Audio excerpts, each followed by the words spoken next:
Imagine por um momento que existe uma infraestrutura invisível, espalhada pelo mundo inteiro, funcionando 24 horas por dia, todos os dias. Ela não pertence a uma empresa nem a um governo, mas ainda assim movimenta dinheiro, coleta dados e impacta milhões de pessoas. Essa infraestrutura é o que sustenta grande parte do cybercrime moderno, e foi exatamente isso que a Interpol decidiu atacar em uma das maiores operações globais dos últimos anos. Entre julho de 2025 e janeiro de 2026, autoridades de 72 países trabalharam juntas em uma ofensiva coordenada chamada Operação Sinergia Fase 3. O objetivo não era apenas prender criminosos isolados, mas desmantelar a base técnica que permite que golpes digitais aconteçam em escala global. E os números mostram o tamanho dessa operação. Mais de 45 mil endereços IP e servidores maliciosos foram derrubados. 94 suspeitos foram presos. Outros 110 seguem sob investigação e pelo menos 212 dispositivos eletrônicos foram apreendidos. Mas o ponto mais importante aqui não são apenas os números. É entender o que esses 45 mil IPs realmente representam. Na prática, cada um desses servidores fazia parte de uma engrenagem maior. Eles hospedavam páginas falsas, operavam sistemas de phishing, controlavam campanhas de malware ou serviam como intermediários para a movimentação de dinheiro roubado. É como se fossem os bastidores de golpes digitais. Sem essa infraestrutura, o golpe simplesmente não escala. Pense em um exemplo simples. Você recebe uma mensagem dizendo que precisa atualizar seus dados bancários. O link parece legítimo. O site é praticamente idêntico ao original. Você insere suas informações e segue sua vida normalmente. Mas, na realidade, aquele site está hospedado em um desses servidores maliciosos, controlado por criminosos em outro país. Em questão de minutos, seus dados podem ser vendidos, utilizados em fraudes ou até mesmo integrados a outras campanhas de ataque. Agora multiplica isso por milhares de páginas rodando simultaneamente em diferentes regiões do mundo. É exatamente isso que a Interpol conseguiu atingir. E o mais interessante é que essa operação não foi apenas digital. Ela teve impacto direto no mundo físico, com prisões e apreensões em diversos países. E alguns casos ajudam a entender como essas redes funcionam na prática. Em Bangladesh, por exemplo, uma das ações resultou na prisão de 40 suspeitos e na apreensão de 134 dispositivos eletrônicos. O grupo operava múltiplos golpes ao mesmo tempo, incluindo fraudes de empréstimo, falsas ofertas de emprego, roubo de identidade e fraude com cartões. Isso mostra como essas organizações não dependem de um único tipo de crime. Elas diversificam suas operações, como verdadeiras empresas. Já em Togo, o modelo era ainda mais baseado em manipulação psicológica. Os criminosos invadiam contas de redes sociais e assumiam a identidade das vítimas. A partir daí, começavam a interagir com amigos e familiares, criando histórias falsas, situações de emergência ou até relacionamentos fictícios. Em muitos casos, as vítimas acreditavam estar ajudando alguém próximo, quando na verdade estavam transferindo dinheiro para criminosos. Esse tipo de golpe é especialmente perigoso porque não depende de falhas técnicas. Ele explora a confiança. Em Macau, outro ponto crítico da operação revelou algo impressionante.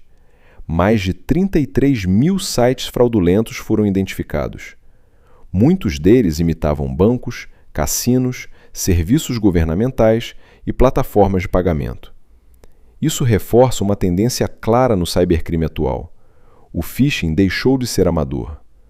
Hoje, ele é altamente sofisticado, com interfaces praticamente idênticas às originais e estratégias pensadas para enganar até usuários mais atentos.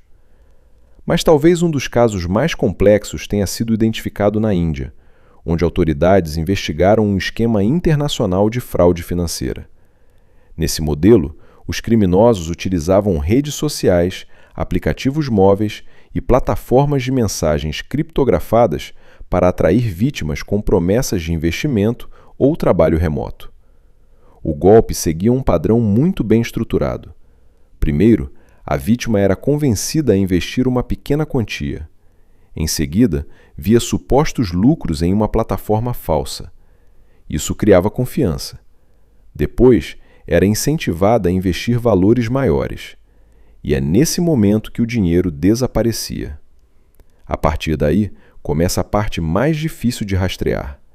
Os valores eram rapidamente movimentados por contas de laranjas, transferidos entre diferentes instituições, sacados em caixas eletrônicos no exterior e, em muitos casos, convertidos em criptomoedas como USDT.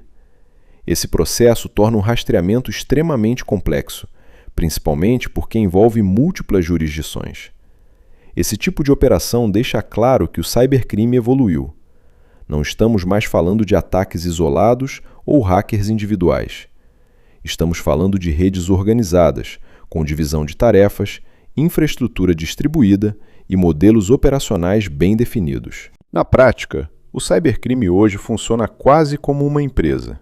Existe quem desenvolve o malware, quem gerencia os servidores, quem executa os golpes e quem faz a lavagem do dinheiro. Tudo isso operando de forma coordenada, muitas vezes em diferentes países. E é exatamente por isso que operações como essa da Interpol são tão importantes. Elas não atacam apenas o criminoso final, elas atacam a cadeia inteira. Outro ponto importante é a cooperação internacional. Sem isso, esse tipo de operação simplesmente não seria possível. Como os ataques são distribuídos globalmente, nenhuma agência isolada conseguiria lidar com o problema sozinha. A colaboração entre países é o que permite identificar padrões, compartilhar inteligência e agir de forma coordenada. Mas mesmo com um resultado expressivo, a operação também levanta uma reflexão importante. Se mais de 45 mil servidores maliciosos estavam ativos até agora, quantos ainda existem? E mais do que isso, quantos novos estão sendo criados neste exato momento? A realidade é que o cybercrime continua evoluindo. A cada infraestrutura derrubada, novas surgem. A cada grupo desmantelado, outros assumem o espaço. E com o avanço de tecnologias como inteligência artificial, automação e criptomoedas, essa evolução tende a acelerar ainda mais. No final das contas, essa operação mostra duas coisas ao mesmo tempo. Por um lado, que existe uma capacidade real de resposta global contra o cybercrime. Por outro, que o problema é muito maior do que parece e está longe de ser resolvido. Porque enquanto existir uma infraestrutura capaz de sustentar golpes em escala global, o cybercrime vai continuar operando. E a pergunta que fica é: será que estamos conseguindo acompanhar essa evolução? Ou estamos sempre um passo atrás? Se você curtiu o vídeo, se inscreve no canal e ativa o sino para não perder os próximos conteúdos. Nos vemos no próximo vídeo.